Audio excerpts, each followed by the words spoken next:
نحمدہ و نصلی علی رسولہ الکریم بسم اللہ الرحمن الرحیم۔ بات چل رہی تھی سیدنا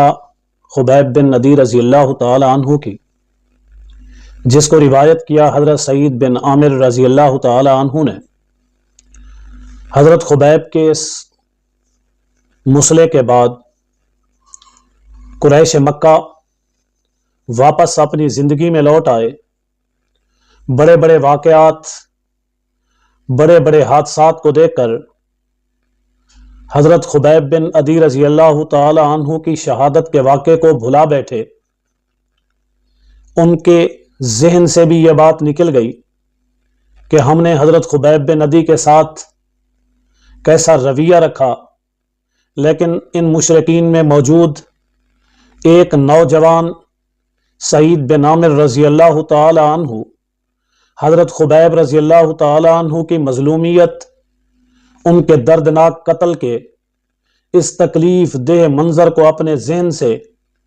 ایک لمحے کے لیے بھی بھلا نہ سکے، یہاں تک کہ دن میں یاد کرتے، رات کو سوتے ہوئے خواب میں دیکھتے، جاگتے ہوئے اپنے خیالات کے اندر رکھتے۔ یہ منظر،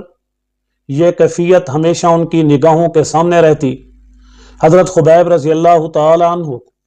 پھانسی کے پھندے کے سامنے بڑے سکون اور اطمینان کے ساتھ کھڑے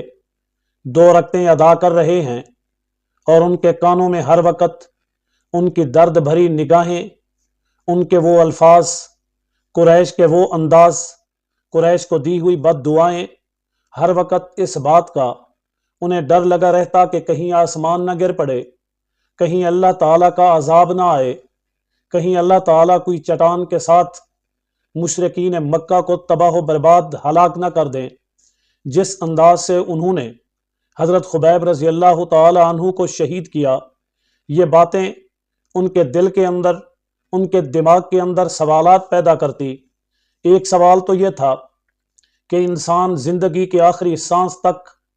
اسلام کو پھیلانے کے لیے کتنی محنت کر رہا تھا، پھر یہ بات کہ وہ کتنے پکے اور سچے مسلمان تھے کہ ایک ایک اعضاء کو کاٹا گیا، مگر ان کی ہمت، ان کا جذبہ، ان کی جرت، ان کی بہادری میں کوئی کمی واقع نہ ہوئی۔ اسی طرح تیسری بات جو ان کے ذہن میں بار بار آتی کہ یہ بات ایک حقیقت ہے جو ان کی شہادت نے ثابت کر دی کہ اگر کوئی انسان کسی سے ٹوٹ کر محبت کرے تو وہ واقعی آخری حد تک، آخری لمحے تک، آخری موقع تک بڑی سے بڑی قربانی دینے سے بھی پیچھے نہیں ہٹتا، جیسے حضرت خبیب نے حضور اکرم صلی اللہ علیہ وسلم کے لیے یہ سب کچھ برداشت کیا۔ اسی طرح چوتھی بات کہ وہ آسمانی پیغمبر ہیں کہ اتنی سچے انہیں دوست، سچے ساتھی، سچے صحابی ملے۔ یہی وجہ بنی کہ حضرت سعید بن عامر رضی اللہ تعالی عنہ سرداران قریش کے پاس گئے، جہاں پر سارے سردار بیٹھے ہوئے ہیں، اور وہ وہاں کھڑے ہو کر یہ کہتے ہیں کہ میں آج آپ سے لا تعلقی کا اعلان کرتا ہوں، میرا آپ کے ساتھ کسی قسم کا کوئی